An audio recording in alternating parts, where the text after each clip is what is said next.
Forget New Year, New You. This season is about slowing down, locking the doors, and cozying up at home with the one you really want to do nothing with. Your dog. After the holiday chaos, those quiet nights with a blanket, a podcast, and your pup feel like the reset you actually need. Ollie helps make those moments easier with fresh protein-packed meals made from real human-grade ingredients, so your dog can enjoy some quality comfort food too.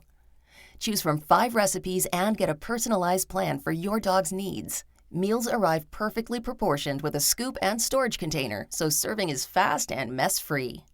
And with Ollie's in-app on-demand health screenings, supporting your dog is easy, ensuring more cuddles for many years to come. Visit ollie.com/truecrime and use code TRUECRIME for 60% off your first box. 911, what is your emergency? Somebody hit my house really hard. Somebody did what? Somebody hit my house really hard. Like with a vehicle? I don't know. I'm not going outside. On November 10th, 2012, at about 11:11 p.m., an explosion ripped through a subdivision known as Richmond Hill in Indianapolis. Some residents watched their walls and ceilings collapse in on them. Gloria Olvey was watching TV with her husband and 2 young children. As she relaxed in a recliner, a piece of her own house suddenly hit her head. Here she is on the WRTV newscast in Indianapolis. Just as I turned, something hit me in the side of the face. I mean, just boom. I thought somebody had come up with a baseball bat and hit me. Within moments, their walls and furniture were rubble, trapping the family in. She said it was all black and she could see 2 flashes of light up in the corner. The lights were fires. The house next door had exploded after a buildup of gas, a buildup that one expert later said was the equivalent of 3 tons of TNT. Kristine Phillips, an investigative reporter from the Indianapolis Star, said a lot of people in the community described it as like a war zone. The epicenter of the explosion, which is on a street called Wayfare Way, there was basically a hole in the ground where there was once a house. And on both sides of that house are, 2 other houses that were also nearly leveled. I think more than 80 homes were either damaged or destroyed, and at least 5 were completely leveled. We also often heard people in that area talking about how it's like debris just felt like snow. Pieces of insulation and vinyl just rained down for several minutes, if not hours. Yeah, it's a war zone, is how most people described it. In houses 3 miles away, walls shook and objects fell off shelves. 911 switchboards were overwhelmed with more than 500 calls. "I'm scared and I live alone," one woman could be heard telling the dispatcher. The dispatcher told her to stay inside the house. More than 100 firefighters, medical personnel, and police officers rushed to the scene. Residents poured out of their houses, if they could, and firefighters beat back an inferno that was spreading to the houses nearest to the blast. According to a report from ABC News, nearly 200 people were forced to flee their homes into the streets, many wearing pajamas and holding their pets. On the night of the explosion, John Shirley was working a graveyard shift about 20 miles away. He was 50 years old and had a full-time office job with a medical testing company, but he had been taking part-time jobs over the nights and weekends to pay a hefty child support arrangement that kept his 12-year-old daughter in private school. John had lived in Richmond Hill until about a year ago, when his divorce was finalized. His ex-wife and daughter still lived there. His daughter called him. She was staying at a friend's house. She said she thought a plane had crashed in the neighborhood. John then called his ex-wife, Monserrati Shirley, a 47-year-old nurse. She was also out for the night at a casino with her boyfriend, Mark Leonard. She was sobbing. She said a neighbor had called her and told her it was her house that had exploded. Throughout the early morning, John processed the news. Suddenly, he thought about Snowball, his daughter's cat. The white Persian was a birthday gift when she turned 5. She loved that cat. He called his ex-wife again. Gusmerotti assured him that Snowball was fine. I had him staying someplace, she said. John thought that was odd. Was it just a coincidence, or was something more sinister going on? In today's episode, we'll look into exactly that. This is Jillian, and in partnership with Law and Crime, you are listening to Court Junkie, episode 219. As dawn rose on Richmond Hill, evacuees took shelter in a nearby church.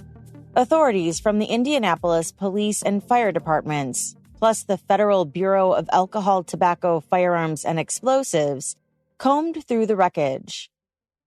Rich Van Wyk had been a marquee reporter at WTHR-TV, the NBC television affiliate in Indianapolis, Indiana, for decades. As soon as he heard about the explosion, he knew this was a big story. He followed along on television, like everyone else, that first night, because law enforcement kept most inquiring eyes away from the scene. No one from outside Richmond Hill had any idea of the intensity and the damage, Rich said, until the next day. It wasn't until the next day or day after when we were allowed to fly our helicopter over and get pictures of what was the Richmond Hill neighborhood. We had 30 homes destroyed, 80 homes damaged. These homes, some of them were obliterated, some of them were shredded. Siding peeled off, roofs peeled off, windows blown in, doors blown down. Homes moved right off their foundations. 200 people found them homeless. Losses about $4 million. Sadly, 2 people were killed in the explosion. Dion and Jennifer Longworth had lost their lives. They were a married couple in their mid-30s. He worked as an electronics developer, and she was a second-grade teacher. As the residents returned to their homes, rumors began to swirl about Gusmerotti Shirley, who some neighbors knew as Monsi for short. She had lived in Richmond Hill for about 10 years. Some neighbors knew she had recently been through a rough divorce, that a new man was living in the home. Some thought the explosion was the result of a meth lab. One of her neighbors, Liz Kelly, spotted her near the charred remains of her home. This is Kelly on the CNBC American Greed podcast. And she looked at me and she said, "I'm so sorry." And I said, "Monsi, why are you sorry? Your house blew up. You're a victim too, just like me." And she said, "The neighbors are saying such horrible things about me." I said, "Monsi, I don't listen to all that." I said, "It's just gossip." Gusmerotti hired an attorney, Randall Cable. He told the Indianapolis Star that the explosion was likely the result of a gas leak, that in the weeks before the blast, the furnace was malfunctioning. "She's just a normal person who was a victim," he said. "She wasn't packing C4 in the house." To hear Rich Van Wyk describe it, it wasn't a stretch for neighbors to wonder if C4 was used in the explosion. Residents of the neighborhood didn't know what to make of it. They weren't sure whether it was a natural gas explosion. They didn't know if a plane had crashed into a home. They were wondering if the military plane had been flying overhead and accidentally dropped a bomb. Windows rattled and people took notice of this explosion miles away, almost 40 miles away at Indiana University. The explosion registered on the seismograph there. A seismograph, the instrument used to gauge earthquakes, instead felt the explosion. One neighbor in the neighborhood of the Richmond Hill neighborhood, one woman said it was like standing in death. It was an ungodly sight, an ungodly feeling. Gusmerotti, in tears, did several interviews with the press. Here she is on the WRTV newscast a few days after the blast. Everybody's just like after me, asking me questions, and I answer everything to the police. I answer everything to everyone. Anyone who wants to ask me questions, that's fine. I had nothing to hide. I had nothing. Her face was turned towards the floor, so it couldn't be entirely seen on camera. But it didn't take long for investigators to become suspicious of her. They very quickly checked the main gas lines in the neighborhood. As I remember, the natural gas company supplying that neighborhood found that there were no problems with the line. But the house had been rigged to explode in such a way that investigators quickly determined that there had been something done to these gas lines to remove safety equipment that allowed gas to just pour into this house and fill it up like a time bomb. On December 21st, about 6 weeks after the explosion, police arrested Gusmerotti along with her boyfriend, Mark Leonard, and his half-brother, Bob Leonard. Prosecutors filed a multitude of charges against them, including felony murder and arson. Gusmerotti was reportedly sinking in debt, but her ex-husband, John Shirley, would later tell a local news station that to go to such an extreme to capitalize off of such an evil act wasn't like her. Gusmerotti was born in Puerto Rico in 1965, one of 5 siblings. Some of them have described their upbringing as hellish.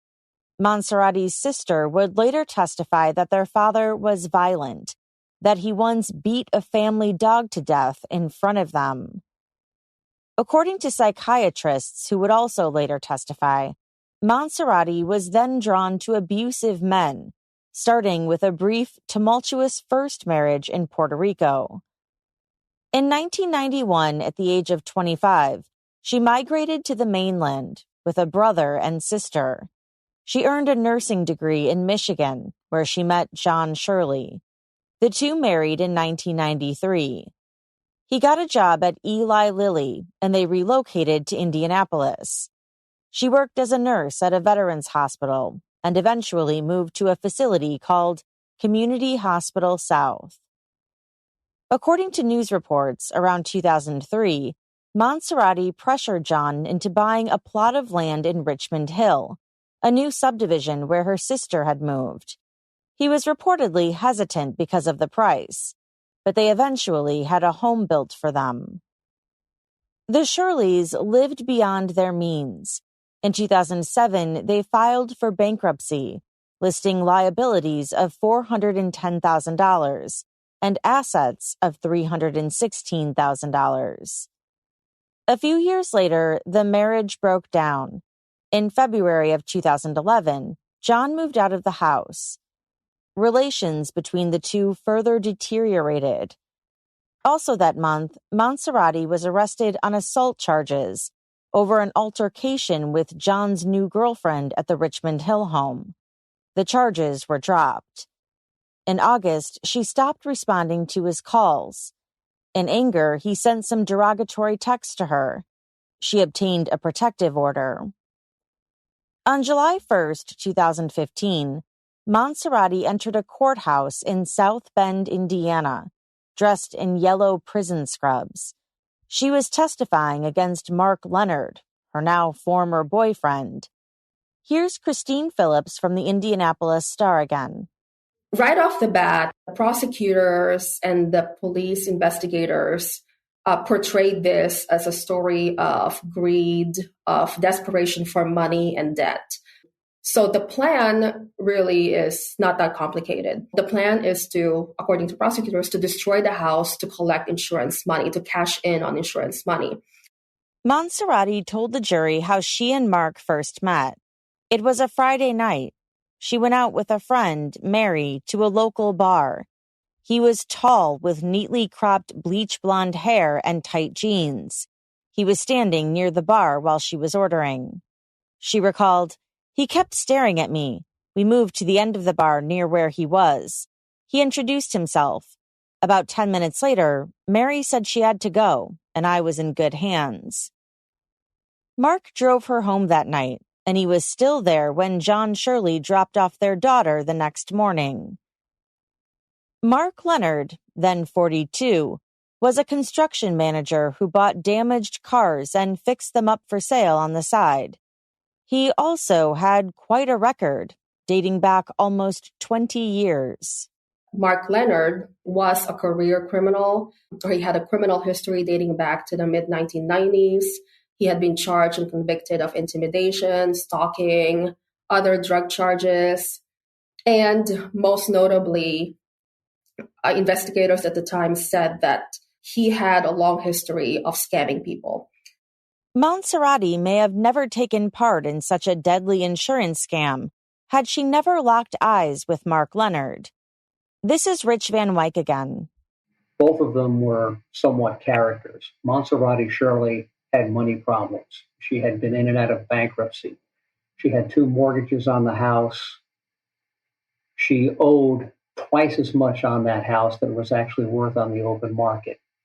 Mark Leonard had a reputation of being a con artist that zeroed in and preyed upon women who perhaps had low esteem issues, perhaps didn't get as much attention as they would have liked, were not accustomed to being pursued and wooed by a younger man.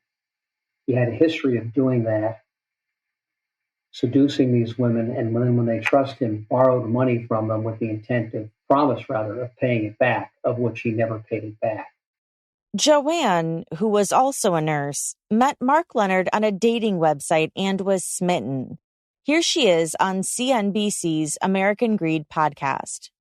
He told me several times he just couldn't wait to hear my voice again, and he couldn't wait to see me. And he said that I just completed his world and I made him happy. Mark told her someone had stolen a machine from a construction site and that he needed to borrow $10,000 to replace it, that he would repay her when the construction job was done. She loaned him the money. He later had another excuse and another request, this time for $30,000. She refused, and he dumped her that day. He never returned her $10,000. When he met Monserrati Shirley, Mark was under house confinement for a DUI charge, a condition he mostly ignored, and his only employment was caretaker of an abandoned hotel set for demolition. He was also dodging a few lawsuits filed by some of the women he had allegedly conned. But to Monserrati, Mark seemed charming and successful. He carried large wads of cash, drove a Cadillac, and owned motorcycles. He taught her how to ride one. He introduced her to casinos and gambling. He regularly bet thousands of dollars at the blackjack table while she played slot machines. He helped cook family dinners and made an effort to establish a rapport with her daughter. He often drove her to school. In early 2012, Mark started experiencing severe headaches. It turned out that he suffered from ITP, a blood platelet disorder that can cause internal bleeding. He fell into a coma and was placed on a ventilator. Monserrati stayed with him every night in the intensive care unit. When he was well enough, he returned home with her. When he was back on his feet, Mark hit up a casino and lost $10,000 in a single night. Then he returned to an idea he had floated in conversations with Monserrati before his illness: burn down her house to collect on an insurance payment of $300,000. She testified that she initially thought the idea was crazy, but he told her it would be easy. He knew someone who had gotten away with it, and he promised her that no one would be hurt.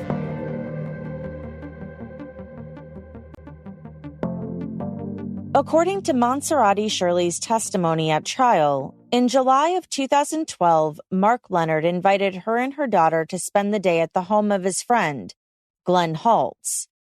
Glenn had a sprawling home in Geist, a wealthy enclave outside the city known for its waterfront views.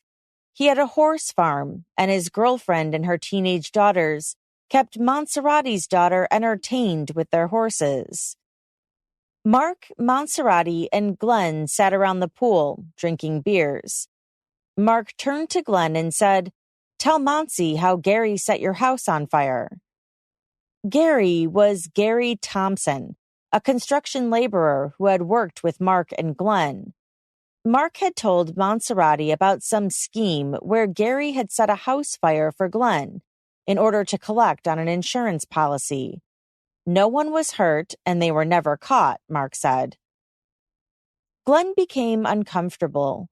He refused to tell them any details. On the way home, Mark said that Glenn was probably embarrassed that a fire at Monserrati's house would earn more money than his. According to Monserrati, as soon as he moved in, Mark told her she was underinsured. If they were going to make improvements to sell the house, he said, she should get a better policy. So she doubled her State Farm policy from $150,000 to $300,000. When Mark first floated the idea of burning down the house in February of 2012, she said she dismissed it as crazy. Then he fell ill. Now, fully recuperated, he was intent on getting that money. In her testimony, Monserrati insisted she was always hesitant, anxious, and even scared of Mark. Glenn would later testify that he came home one day to find her unexpectedly at his house, fearful that Mark was trying to convince her to do something stupid. Some investigators believed she was looking for an escape from her own debt. The bankruptcy case she had filed with her ex-husband was moving through the court, and it was possible the court could take the house. Jeff Wager, a detective with the Indianapolis Metropolitan Police Department, told American Greed that Monserrati was really stressed out by her financial situation and that she was probably looking for an out. In October, Mark started putting plans in motion. He called the gas company to complain about a lack of heat, perhaps to make it seem like he was dealing with a faulty system. He purchased a new thermostat, a slide switch to replace the digital one, perhaps because that would be easier to control. He then enlisted the help of Gary Thompson. They would flood the house with gas and use the gas starter fireplace to ignite a fire while no one was home. Their first attempt was October 27th, 2 weeks before the explosion. Monserrati arranged for her daughter to stay with Glenn Holtz's family and for her cat Snowball to be boarded at a kennel. She and Mark then left for a casino complex in the Ohio River town of Lawrenceburg to stay overnight. They went to the casino, made sure the house was empty. And Gary Thompson, according to prosecutors, was actually involved in the first and second attempt. In the first attempt, Thompson was supposed to go to the house and pour gasoline inside the house. Monserrati and Mark drank and danced, but as the evening continued, Mark reportedly became increasingly agitated that he hadn't received a phone call from Gary. The next day, instead of going home, they went straight to Gary's place. Gary claimed he was pulled over by a police officer. It was just a traffic stop, he said, but the record of him being in the area made it all too risky. Mark didn't believe him. Monserrati testified that from the car, she heard him berate Gary. Thompson, according to investigators, became afraid. So he decided not to do it. And he decided to lie to Mark Leonard and tell him that he got pulled over on the way, so he wasn't able to do it. So that's how the first attempt didn't materialize. Mark then brought his half-brother Bob in on the plan. Bob Leonard was 11 years older than Mark and much his opposite. Mark was considered by many to be handsome and lived for flashy cars and high-rolling gambling. 54-year-old Bob was beady-eyed with thick glasses and scraggly hair. He lived humbly in a mobile home and had never been in serious trouble with the law. But he did need money, and Mark agreed to pay him $10,000 for his help. On the following weekend, the 1st in November, Mark and Monserrati did the whole routine again. They boarded the cat, left her daughter with the Holtz family, and went to the same casino complex. Again, they came back to the house intact. The second attempt is, I believe, where natural gas kind of came into play and where Thompson put the things in the fireplace to block natural gas from coming. It's when they rig the microwave so that it becomes the timer. But for some reason, it did not detonate, like nothing happened. As I said earlier, there has to be, the perfect, a certain amount of natural gas and oxygen for this to happen. And I guess that second attempt just didn't happen. Monserrati told the jury that she felt relief that the second attempt hadn't worked. She said she didn't think the plan would ever work. They might keep trying, but they couldn't actually do it. She talked about how she just wanted to make him happy, that he refused to take no for an answer, that she thought that the plan was a bad idea, that she tried to stop them, but she was, I guess, no match for Mark Leonard, that he was the one who got her in so much debt. He introduced her to gambling and racked up debt on her credit card. The Leonard brothers started looking for a new approach. They spent an afternoon at the local library researching house fires. They also stopped by a hotel and restaurant where they knew the bartender. He was a retired gas company employee. The brothers quizzed him about gas and gas equipment. They even asked how much gas it would take to fill up a house. The bartender was reportedly confused by the question. It wasn't a matter of quantity, he answered. If there were no openings in the house, the gas would just build up until it ignited.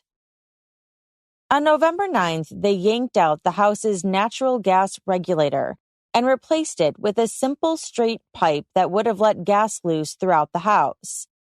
For the third consecutive weekend, Monserrati's daughter went to the Holtz household, Snowball went to the kennel, and Mark and Monserrati to the casino. Someone had filled a metal cylinder with water and placed it inside the microwave, which had a timer that could be pre-programmed to start. It is still not known who, but Bob Leonard's van was seen at the house that day, after the couple had left. Mark played blackjack as Monserrati played the slot machines. Then they went to the bar. Calls started pouring in from neighbors. The first neighbor didn't know what had caused the explosion, but he wanted to check to see if Monserrati and her daughter were okay. The second neighbor told Monserrati that it was her house that had exploded. Monserrati said she was going back immediately. The neighbor said there was no house to go back to. It can't be that bad, she recalled Mark telling her. Don't worry about it. Everything's under control.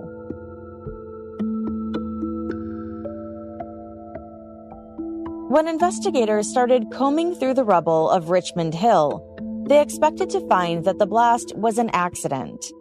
This is Lieutenant Mario Garza of the Indianapolis Fire Department speaking to reporters from the Indianapolis Star. There was nothing initially that was suspicious. Just looking around, I thought it was going to end up just a bad accident of some sort, a gas leak from a pipe or something, but there was nothing suspicious. But Citizens Energy, the local gas provider, determined there had been no leaks or unusual activity in the area. When investigators looked through the debris of Monserrati Shirley's house, they noticed that many items anyone would expect to be in a family home weren't there. This is Detective Jeff Wager. He, too, spoke to the Indianapolis Star. There was very little furniture. There were no TVs. There were mounts for TVs. We found remote controls for TVs, but we found no TVs. And so those things, and a lot of clothes were missing. There were very little clothes. So it was evident that it appeared that they had cleaned out a lot of personal belongings out of the house. They later discovered a number of items from the house, in pristine condition, at a home Bob Leonard had access to. At the scene, they found the microwave. Here's Lieutenant Garza again. Usually in an explosion, you have things that are tossed around so they're crushed by hitting another object. In this case, the microwave appeared to have an internal force on the inside that exploded outward. They also found the aluminum cylinder. It was in a warped shape, also like some force had expanded it from within. We knew what the fuel source was, which was the natural gas in the house, but we needed to find out what the possible ignition sources were. And when we found out by the model number that you could program the microwave to come on up to 24 hours from the time you program it, and we found the cylinder that was blevied, or same thing, had expanded from the pressure on the inside, the conclusion was that the container was put into the microwave the microwave was set on a timer to come on at a certain time. When that microwave started to heat the container and the liquid inside the container, that container expanded, exploded, igniting the natural gas in the house. Mark Leonard may have thought he cleared his tracks carefully. He had created a trail of complaints about the home's heating and had arranged an alibi. Detectives would find footage of him and Monserrati at the casino at the time of the fire. But he never stopped to consider that it may seem strange that they had been there 3 weekends in a row, each time ensuring Monserrati's daughter and her cat were also not at home. This is Detective Wager again. We discovered that they went to the riverboat for 3 weekends in a row. They boarded their house cat 3 weeks in a row. Their children, or child, I should say, was babysat 3 weeks in a row and not at home. So those kind of things all begin to add up that there was an ongoing plot to do this. Investigators spoke to family and associates of Mark's, all of whom described him as a con man. They reached Mark Duckworth, who had been friends with Mark for 20 years. The two men collaborated on construction jobs. Duckworth told them about a conversation he had with Mark on November 7th, just after the second attempt. Mark told him he was looking at Ferraris online. Duckworth asked where he had that kind of money. Mark answered, wind had blown out their fireplace, causing an explosion, and they were going to get $300,000 in insurance money. This was 3 days before the actual explosion. 6 weeks after the explosion, investigators had enough evidence to arrest Monserrati, Mark, and his brother Bob. Prosecutors decided to try the three separately. On January 15, 2015, after 2 years behind bars awaiting trial, Monserrati took a plea deal and agreed to testify against both Leonard brothers. This is WRTV. Monserrati Shirley would still have to face a lengthy criminal sentence beyond 20 years with that plea agreement if a judge approves the deal. Now, Shirley may be the star witness now for the prosecution when that first trial begins in June. Mark's trial was moved to South Bend because of the intense media coverage in Indianapolis. By the time it took place, that summer, he was facing a new charge. While awaiting trial at the Marion County Jail, Mark approached another inmate about hiring a hitman to kill Mark Duckworth, the man to whom he had blabbed about the explosion days before it happened. The inmate informed authorities and then worked with them to get Mark on the phone with an undercover federal agent, posing as the hitman. Here's a part of that recorded conversation. And then the best thing, if you go around the back door would be the best door to go to. Okay. It's in the back. You can't see nothing. Mark ordered the supposed hitman to force Duckworth at gunpoint to call 911 and confess to framing him and Monserrati, and then make his death look like a suicide. On July 1st, 2015, Monserrati entered the courthouse to testify. She was dressed in yellow prison scrubs. She outlined every step of the plan. Prosecutors ended by asking her if any of her other neighbors deserved what had happened. She responded, "No one deserved what happened. No one." Mark Duckworth, the man Mark had ordered killed, also testified. In introducing him to the jury, a prosecutor asked, "Were you and Mark Leonard friends?" Duckworth replied, "I thought we were." As Kristine Phillips described it, Mark's defense team had an uphill battle. They're facing all these mountains of evidence from prosecution. And like I said, Mark Leonard is not the smartest criminal. His defense attorney, who was a public defender, described the crime as just this stupid, selfish insurance fraud. She did not try to minimize the devastation. She acknowledged the pain and the trauma that the family of the victims and the other victims suffered. But her main argument is to try to paint Montserrat Shirley as the greater villain. It was her house. It was her insurance plan. It was her cat that she boarded. It was her daughter that she sent to the babysitter.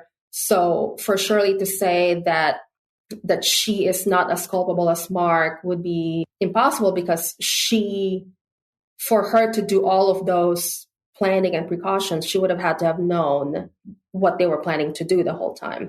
Also, she was an ICU nurse. So between her and Mark Leonard, she was the one who was supposed to be saving lives, who was supposed to know about the value of life. And that's how the defense portrayed her. It didn't work. The jury found Mark Leonard guilty.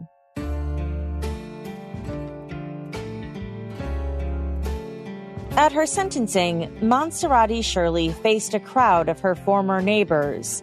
She apologized for keeping silent and said she was scared for her life and for the life of her daughter.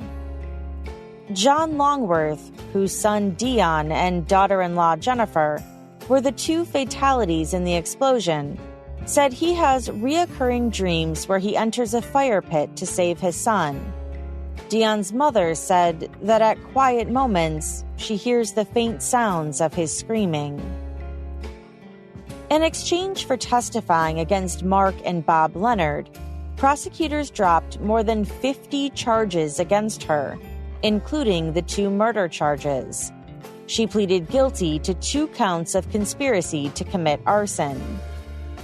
The judge still gave her the maximum sentence. With good behavior, she could be released in 2037. Mark Leonard was sentenced to life in prison without the possibility of parole. Bob Leonard was also sentenced to life in prison without the possibility of parole.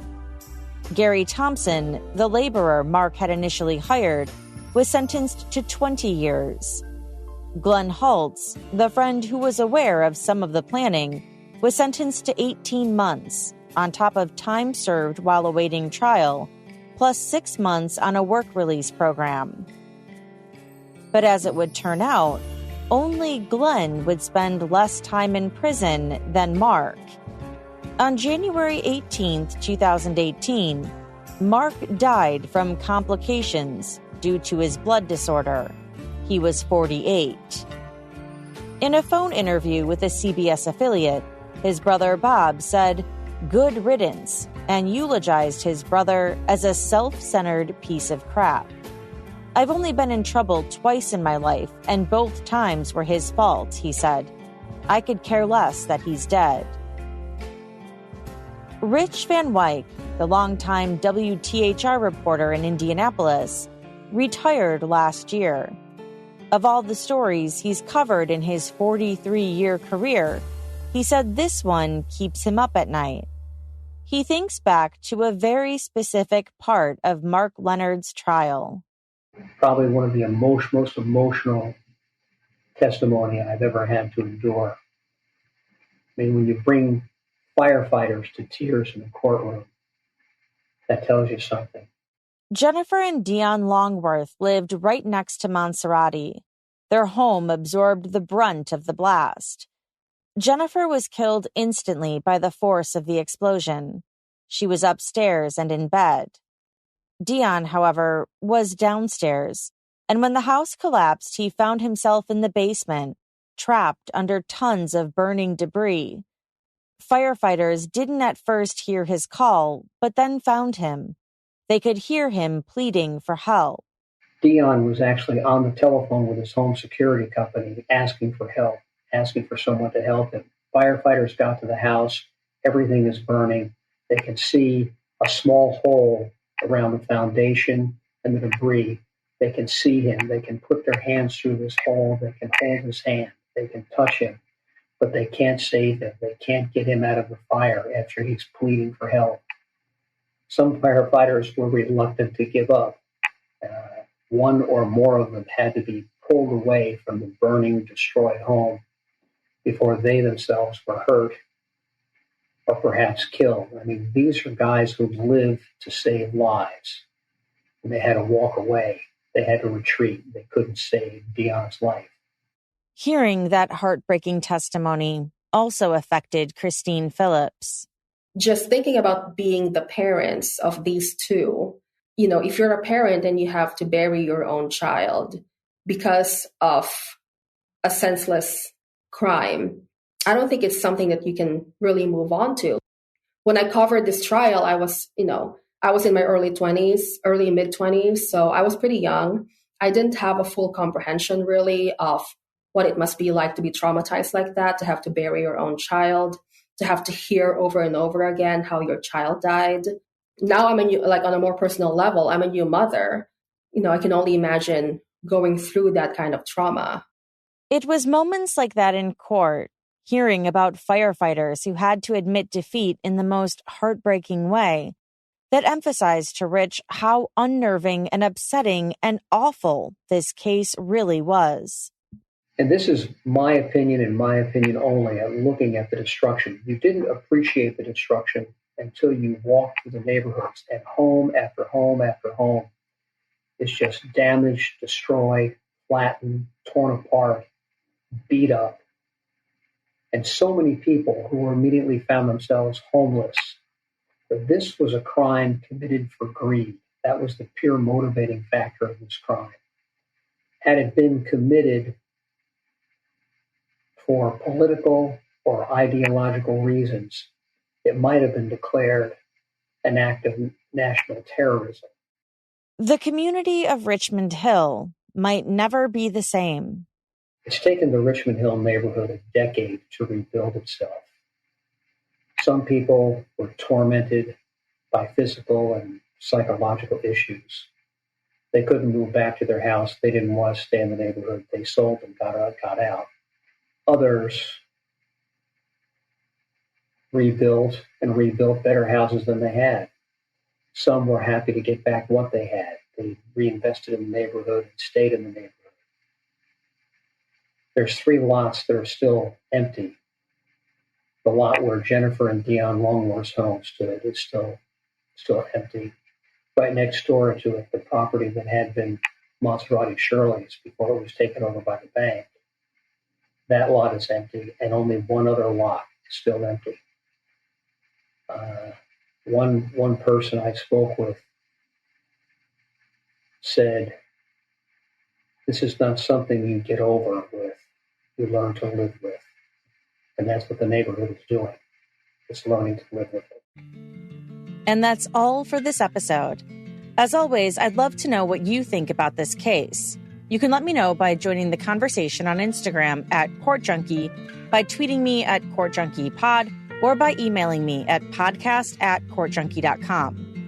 This episode was researched by Nicole Gusmerotti and written by Matt Stroud and Nick Keppler. If you'd like to hear these episodes without the ads or listen to additional Court Junkie bonus episodes, check out my Patreon options at CourtJunkie.com/support. And Civil, our new podcast covering fascinating civil cases, is now out. Our latest episode was just released last week, and it's about Hulk Hogan versus Gawker Media. Subscribe to Civil on Apple Podcasts, Spotify, or wherever you listen to podcasts. New episodes will be released every other Wednesday. Thanks again for listening. Until next time.